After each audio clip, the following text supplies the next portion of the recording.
Uber admits global data hack cover-up. The US Department of Justice has filed a lawsuit to block telecoms giant AT&T'S acquisition of Time Warner, and Mexico's minimum wage will increase by 10% next week.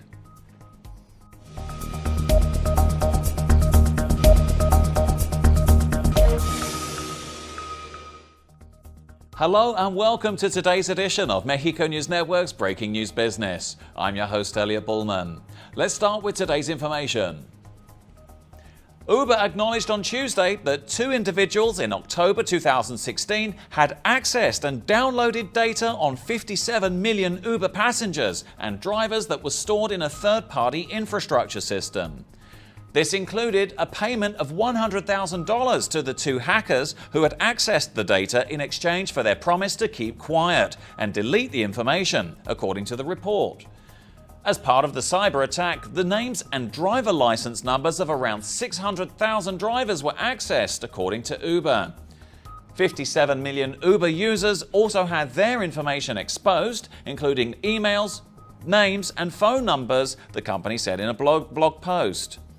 As a result, Uber's new CEO, Dara Khosrowshahi, has reportedly asked for the resignation of Uber's chief security officer, Joe Sullivan, and a lawyer who reported to him.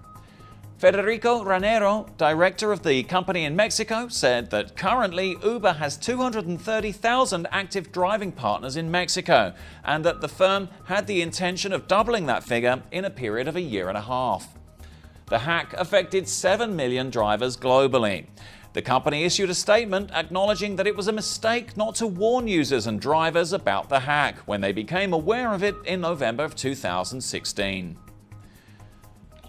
The US Department of Justice has filed a lawsuit to block telecoms giant AT&T'S acquisition of Time Warner, the owner of CNN and HBO. The department said the merger would reduce competition and lead to higher consumer prices. AT&T vows to fight the move, calling it a radical departure from US competition practice. AT&T chief executive Randall Stephenson said he thought the acquisition had been on a good path until recently.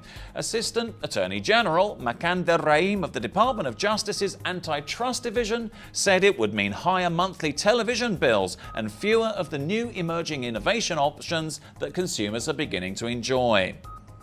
He also asserts that the combination would hurt the emergence of new online television options and give AT&T the power to force rival pay TV companies to pay hundreds of millions of dollars more for Time Warner content.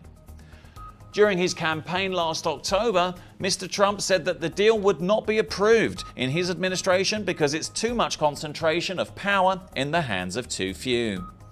AT&T called Monday's lawsuit a radical and inexplicable departure from decades of antitrust precedent. As of December the 1st, the minimum wage will go to 88.36 pesos per day, compared to the current 80.04 pesos, as determined by the Council of Representatives of the National Commission of Minimum Wages, reported Copamex.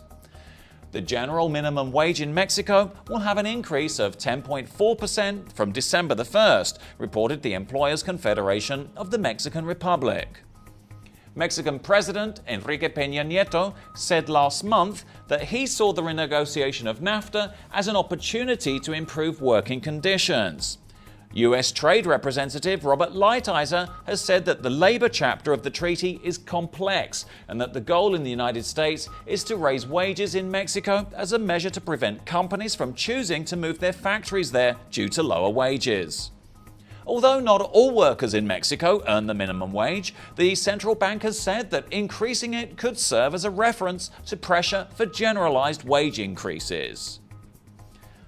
And finally, let's turn to the markets. The Mexican peso increased 0.04% to 18.64 from 18.63 in the previous trading session.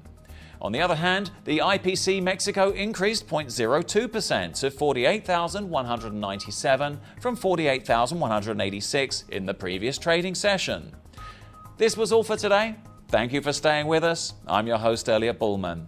Remember to follow us on Facebook, Twitter, and Google+, and log on to MexicoNewsNetwork.com for more information on Mexico and the world. Until next time.